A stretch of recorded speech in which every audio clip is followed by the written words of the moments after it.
그리고 정말 오늘 인사할 때 말씀을 정확히 못 나오는지 모르겠지만 어린 아이가 되지 말고, 제가 원래 말씀드리자 했던 것은 어린아이처럼 어린아이와 같아지길 원합니다. 그런 말씀이었습니다.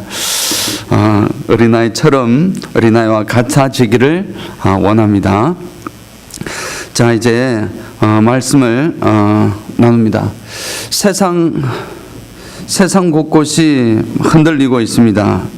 세월호 참사로 인해서 참 슬픔에 빠져 있는데, 그 와중에 또 다른 이 지하철 사고가 나가지고 또 사람들을 깜짝 놀라게 만들었습니다. 정말 한국 자체가 많이 흔들리고 있습니다. 미국은 그래도 안전하리라고 이렇게 생각을 하지만, 미국에서도 이제 알칸소 지역의 토네이도를 통해서 또 많은 사람이 죽고 또 150명이 다치고 또 가옥이 264채가 이렇게 무너졌습니다. 그리고 또 이제 지난 프라이데이 금요일 날에는 뉴욕 퀸즈에 있는 지하철역에서 지하철 선로를 지하철이 또 선로를 떠나가지고 탈선해서 19명이 부상을 당했고, 그 중에 4명은 아주 심각한 상태라고 합니다. 아무리 사람이 잘 준비하고 대비를 해도 정말 사고는 날 수밖에 없는 부분이 있고, 또 자연재해를 잘 준비하다고 해도 정말 이 자연의 힘을 이기지는 못하는구나, 이길 수는 못한다는 사실을 깨닫게 됩니다. 정말 이러한 여러 가지 현상들을 바라보면서 마지막이 다 되었구나, 정말 하나님의 때가 점점 다가오고 있구나 하는 사실을 우리가 더욱더 깨닫게 됩니다.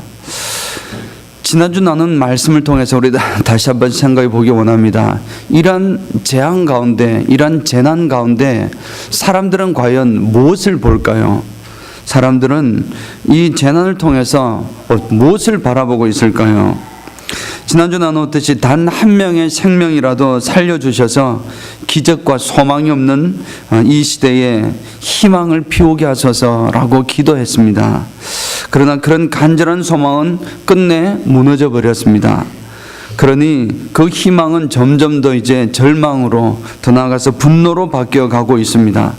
사람들은 정부의 무능함과 또 이 담당 부처의 안이한 태도와 그리고 기업의 부도덕한 의식 등 이런 것에 대해서 불만을 토로하지만, 더 나아가서는 이제 정말 무섭고도 냉정하고도 어찌 보면 사람을 무시해버리는 이 대자연의 무자비함을 보고, 또 더 나아가서는 이제 그 무서운, 그리고 사람들을 무시해버리는 듯한 하나님의 무자비함을 보는 것입니다. 더 나아가서 사람들은 그것으로 끝나는 것이 아니고, 하나님이 정말 무자비하시다, 그걸 더 나아가서 아예 하나님이 계시지 않는다라고 생각을 하고, 그러한 재난 가운데 그러한 현상들을 정말 고통을 바라보며 많은 사람들은 이제 신앙을 잃게 됩니다. 하나님을 떠나게 되는 것입니다. 그러나 사랑하는 성도 여러분은 지난 한 주간 여러분 그러한 똑같은 불행을 우리가 눈여겨보고 있었고, 그러한 재난 가운데 과연 여러분들은 그 사건을 통해서 무엇을 보셨습니까? 오늘은 정말 우리가 똑같이 사람들과 똑같이 바라보고 그렇게 하지만, 똑같이 살려달라 기도했지만 또 울고 또 절망하고 분노하고 가슴이 멍한 마음을 똑같이 가졌을 것입니다. 그래도 우리도 똑같이 정말 무자비한, 사람을 한 명도 살려주지 아니하시는 그러한 무자비한 하나님만을 혹시 여러분 보셨습니까? 지난주 말씀 가운데 요엘 선지자는 정말 대자연의 엄청난, 아무것도 남기지 않는 엄청난 재난이었던 메뚜기 재앙의 한 가운데서 하나님께 은혜로우시며 자비로우시며 노하기를 더디하시며 인애가 크시사 뜻을 돌이켜 재앙을 내리지 아니하시는 하나님을 만났다고 고백을 했습니다. 동시에 우리는 그 전에 고난주간 동안 나눴던 말씀으로 그 정말 고통의 현장 가운데 스딧은 어찌 보면 차디찬 그 물속 가운데 우리 주님께서 그 고통 당하시는 이들과 그리스도께서 같이 하셨다, 함께 하셨다는 그 그리스도의 모습이 오버랩되면서 우리는 정말 그 재난 속에서도 자비롭고 노하기를 더디하시는 그런 하나님을 보는 것입니다. 고난 중에서 희망을 노래하기 바랍니다. 고난 중에서 우리는 희망을 보는 것입니다. 그리고 그 가운데 희망을 보게 하옵소서라는 기도가 우리의 기도가 될 줄 믿습니다. 오늘은 5월이 시작된 5월 첫 주입니다.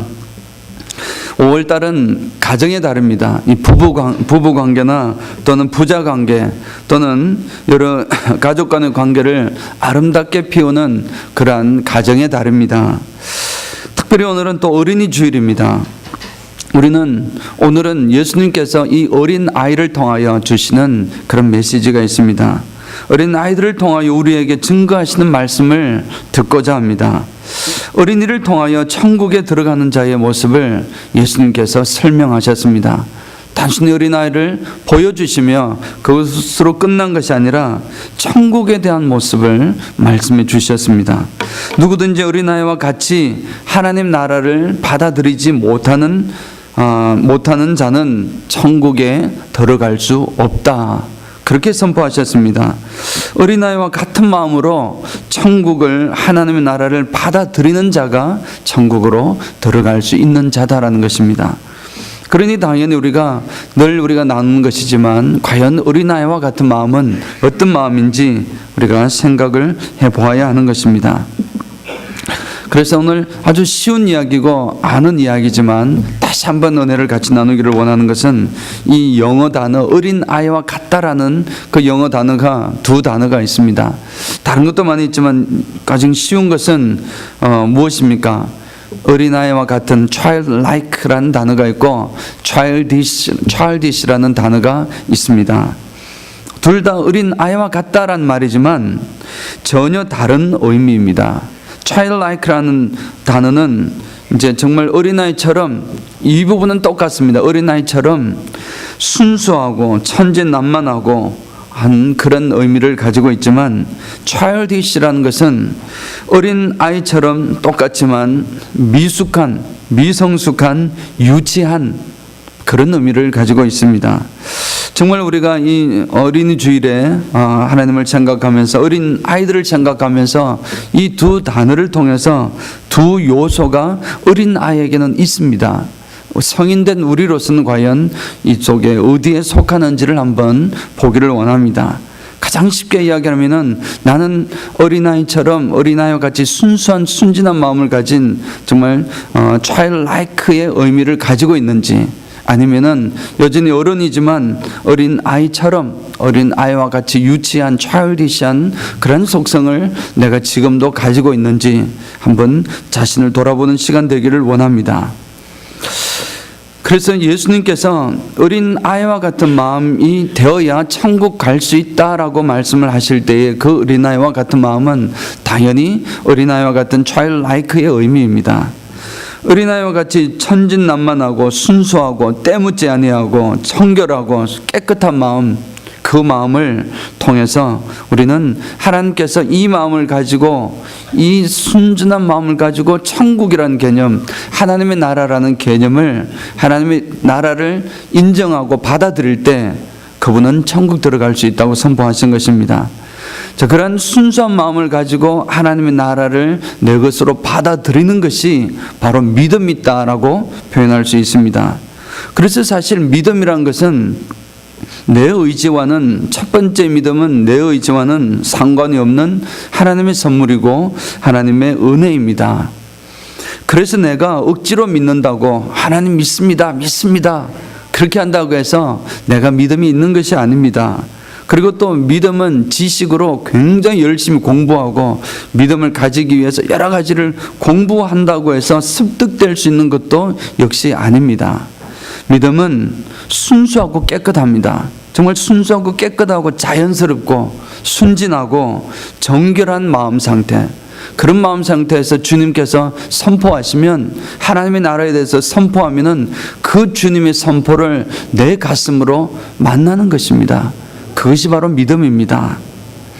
그래서 그리스도인들은 어떤 면에서 참 순진한 분들입니다. 순수하신 분들입니다. 그러기에 하나님께서 천지를 창조하셨습니다. 사람들이 이걸 어떻게 믿겠습니까? 믿기 쉬운 일이 아닙니다.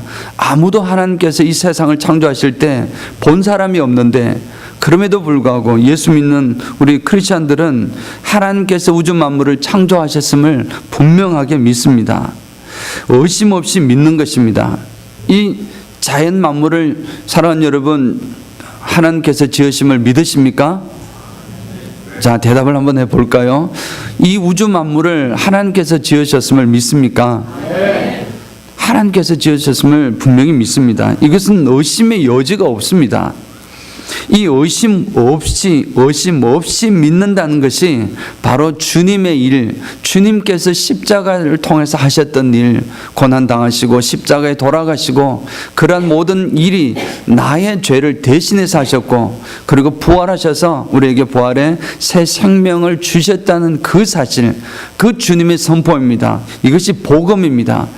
이것을 그냥 의심 없이 믿는 것, 그것이 바로 참된 믿음이고 구원이라는 것입니다.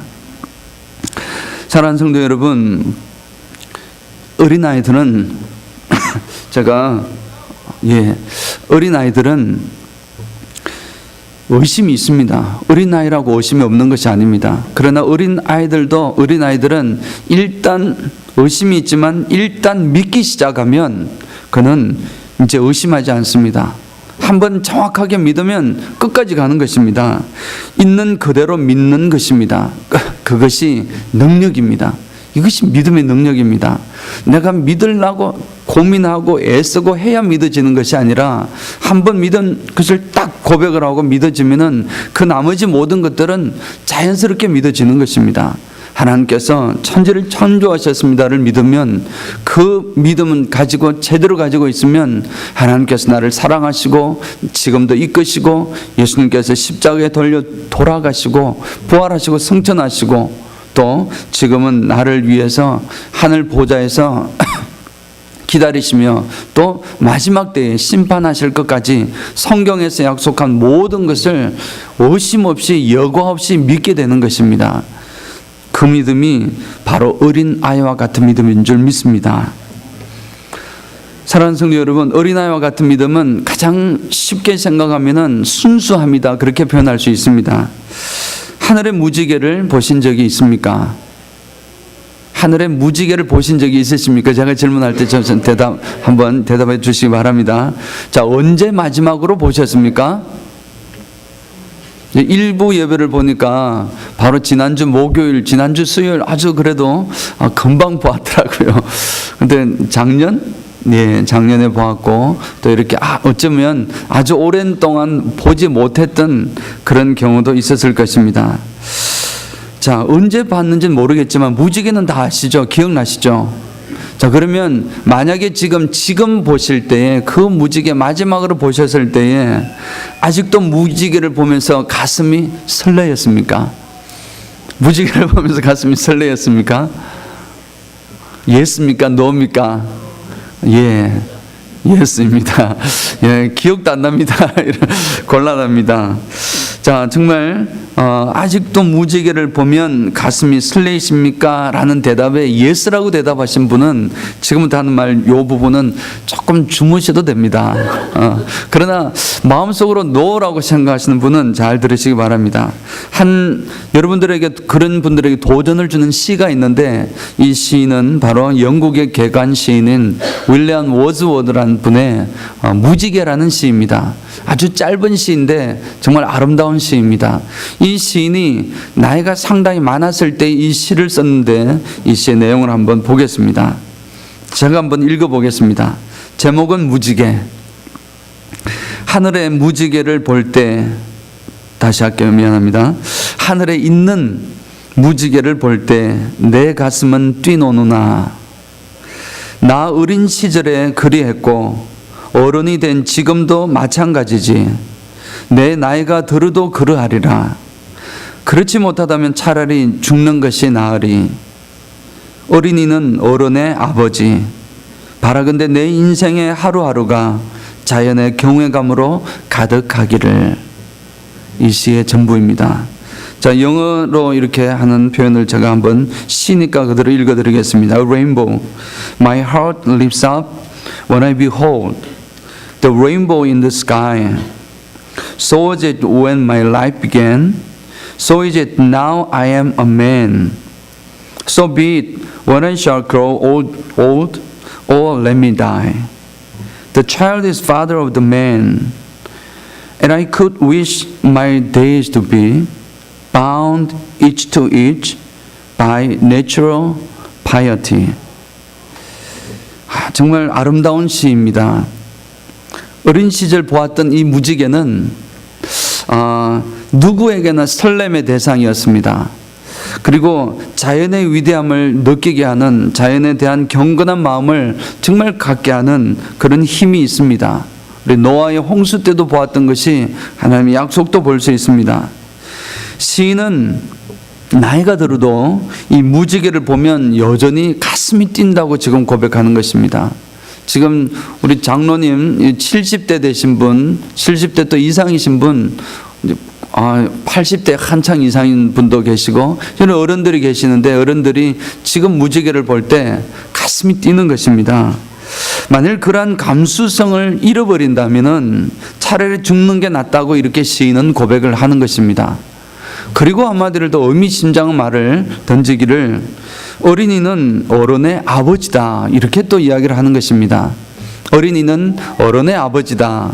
말이 안 되는 것 같지만 제가 늘 했던 말 중에 있었습니다. 이 말은 어린이를 통하여 어른이 되어 간다는 것입니다. 어린이를 바라보며 어른이 되어 간다는 것을 보여주고 있습니다. 제가 말씀을 늘 드린 것이지만 아버지와 어머니는 결혼해서 자녀를 낳으면 아버지와 어머니가 되는 것입니다. 그러나 자녀를 낳았다고 해서 아버지와 어머니가 되는 것이 아니라 정말 진짜 아버지는 그 아이를 기르면서 그 아이를 통하여 주시는 하나님의 음성과 하나님의 메시지를 들으면서 그러한 경험을 쌓아가면서 점점 아버지가 되어가고 어머니가 되어가는 것이라 했습니다. 물론 아이를 낳음으로써 곧장 아버지 어머니가 되지만 진정한 아버지 어머니는 그렇게 자녀를 통하여 되어가는 것입니다. 자녀를 통하여 만들어져 가는 것입니다. 바로 어린아이가 바로 어른의 아버지다, 그렇게 표현되는 것입니다. 그래서 낳은 정이 있지만 기른 정도 크다는 사실을 말씀해 주고 있습니다. 우리도 믿음으로 주님을 영접하면 무엇이 됩니까? 그리스도의 영이 우리 속에 바로 들어옵니다. 그러면 곧장 우리는 하나님의 자녀가 됩니다. 하나님의 아들, 딸이 됩니다.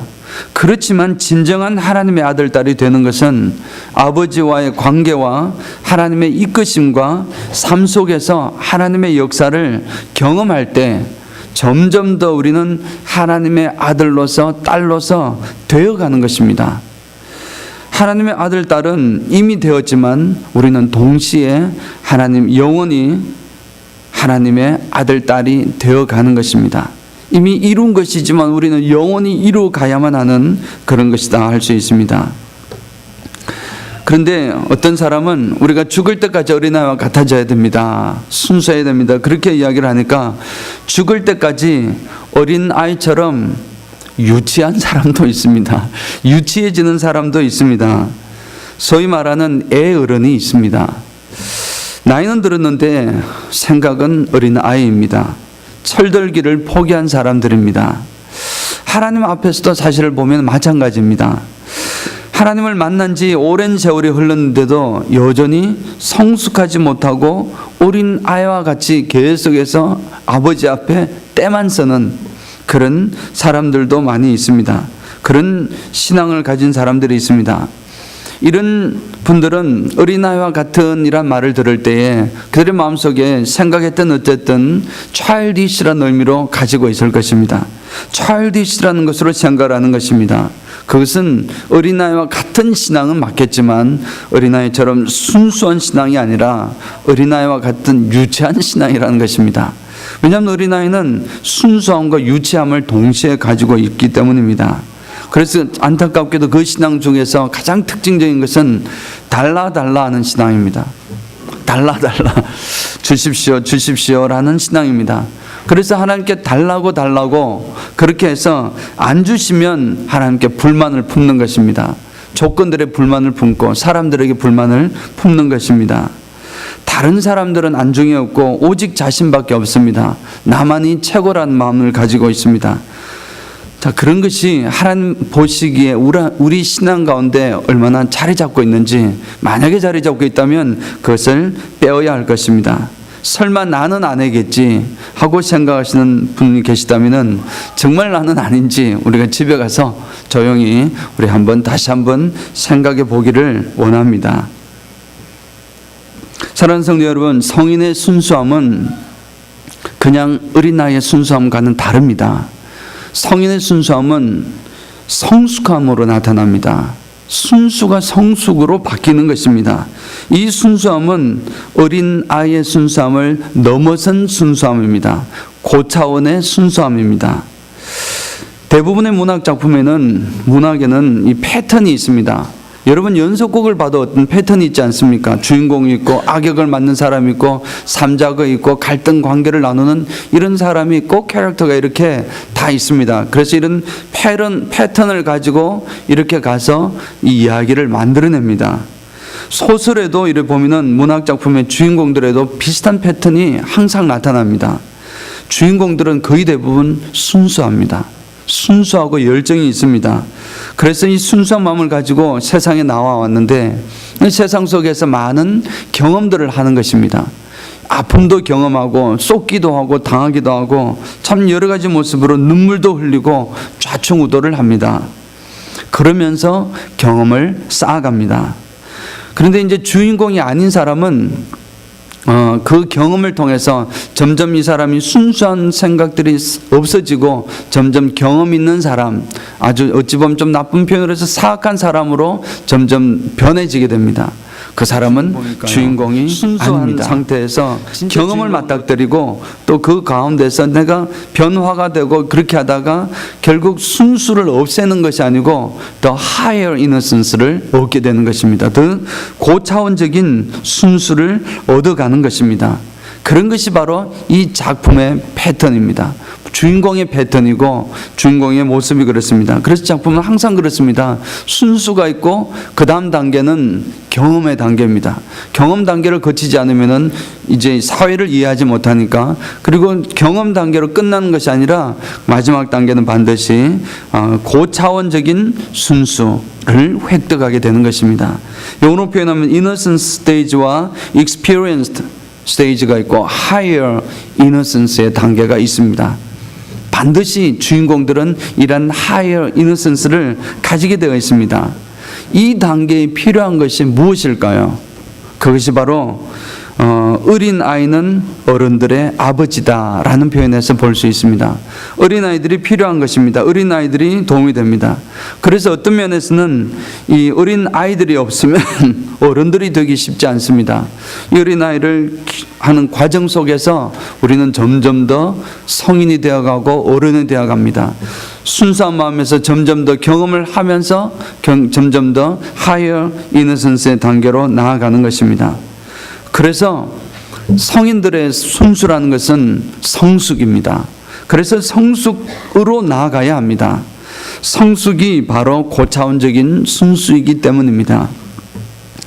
사랑하는 성도 여러분, 그래서 오늘 이 장면을 보면 예수님께서 이제 많이 피곤하셨습니다. 왜냐하면 그 앞에 본문을 보면은 그 앞부분에 이혼 문제로 해서 많은 논쟁이 있었습니다. 이혼해도 되느냐 말아야 되느냐 등등 그런 문제와 또 그 앞에 여러 가지 논쟁들이 있었습니다.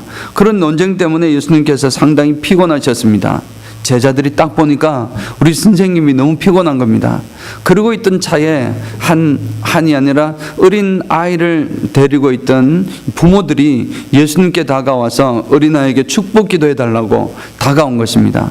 제자들이 보고 그들을 뭐라 하면서 리뷰하면서 이렇게 그를 쫓아내려고 한 것입니다. 그 장면을 예수님이 보신 것입니다. 예수님께서 딱 보시고 오히려 제자들을 책망하셨습니다. 제자들을 책망하시면서 하나님께서 이 제자들을 책망하시면서 이 느끼는 것은 뭐냐면, 지금 예수님이 피곤하고 지금 다루고 있는 문제가 이혼의 문제라는 그 앞부분에 다루는 주제였는데, 그것은 어찌 보면은 사람이 살아가는 문제입니다. 우리가 이렇게 살까요? 저렇게 살까요? 하는 이런 문제인데, 이제 어린아이를 통해서 예수님께서 주실 교훈이 사실 있습니다. 그것은 바로 영생의 문제, 이 구원에 관한 문제를 지금 전할 기회를 제자들이 맡고 있는 거잖아요. 그래서 예수님께서 이렇게 비난이 아니라 이제 이 정말 문책을 하시고 고함을 지르신 것입니다. 그러면서 예수님께서 어린아이들이 나에게 오는 것을 금하게 하지 말고 영혼 문제를 나타내는데, 그 가운데서 우리가 보는 것은 이 영혼에 이르는 원리는 어린아이와 같아질 때 볼 수 있다라는 아주 순수하고 순진한 말씀을 주시는 것입니다. 어린아이와 같아지지 않으면 천국에 들어갈 수가 없습니다. 이 말씀은 어린 아이와 같이 순전하고 있는 그대로를 믿고 한 번 믿으면 변함이 없고 그냥 끝까지 지속적으로 나아가는 이런 그런 믿음을 나아갈 때 그들이 천국에 이룰 수 있음을 분명히 노래한 것입니다. 사랑하는 성도 여러분, 어린 아이들은 사실 천진무구합니다. 그리고 또 어린 아이들은 우리가 어떻게 평가할지 모르지만 겸손합니다. 그리고 어린아이들은 일단 한 번 믿으면 끝까지 신뢰합니다. 신뢰감이 있습니다. 끝까지 믿어주는 그런 신뢰가 있습니다. 하나님 앞에서의 순수함이 필요한 시대입니다. 하나님 앞에서 우리가 더 많은 지식이 필요한 것이 아니라 하나님 앞에 순수함이 필요합니다. 그런데 하나님 앞에서의 순수함은 힘이 있습니다. 능력이 있습니다. 하나님 앞에서의 순수함은, 이 순수함으로 우리는 복음 증거를 할 수 있습니다. 하나님 주시는 능력을 가지고 복음을 증거하고 땅끝까지 이르러 하나님의 증인 되는 것입니다. 우리가 어떻게 하나님 복음 들고 세상 땅끝으로 나아가겠습니까? 어찌 보면 생명의 위협을 가지고 그곳에 가면 고생할 것 뻔히 알면서 그곳에 가겠습니까? 그것은 하나님께서 나에게 주신 그 열정이 있고 순수한 마음이 있는데 그 순수를 끝까지 유지하는 것입니다. 그러니 그 순수는 오히려 그것으로 끝나는 것이 아니라 열정을 얻어서 결국 하나님의 힘이 되는 것입니다. 하나님 앞에 우리는 순수하기를 원합니다. 지금 이 시대는 정말 순수가 필요합니다. 순수함이 필요하고, 원래 하나님께서 우리 처음 하나님을 여러분들이 만났을 때에 그 만났을 때 그 기쁨이 이렇게 많은 경험들을 통해서 수많은 사람들을 만나고, 또 내가 하나님 이거 기도했는데 들어주시지 않았습니다. 그것도 경험을 해보셔야 됩니다. 경험해보고 또 그러면서 또 어떤 부분에 경험하고 여러 가지 다른 사람들을 만나서 갈등도 해보고, 신앙의 색깔도 다르기 때문에 그것도 만들어서 서로 이야기를 해보고, 그런 과정이 바로 경험의 과정입니다. 여기서는 어린 아이와 같은 사람이 이제 경험을 하는 시간입니다. 그런 것을 통해서만 진짜 순수한 신앙이 나올 수 있습니다. 진짜 완전한, 이건 어린아이 신앙이 아니라, 지금 어린아이가 되는 것이 아니라 어린아이와 같은, 정말 어린아이처럼 순수한 그러한 신앙을 소유하게 되는 것입니다. 지금 이 시대는 우리가 신앙생활 다 오래 하신 분들도 많이 계십니다. 정말 아버지 하나님 앞에 나아갈 때, 하나님의 사역과 이런 모든 것을 생각할 때 순수함으로 돌아가야 될 줄 믿습니다. 어린아이를 통해서 이 순수함을 느낄 때에 우리 주님께서, 예수님께서 이 어린아이를 내게 오는 것을 금하지 말고 그들을 축복하시고 그들을 정말 안수하시면서 그들에게 복 내리셨던 그러한 아름다운 마음이 우리 모두와 같이 나누어서 우리가 정말 순수한 그런 신앙인이 되시기를 주님의 이름으로 축원드립니다. 아멘.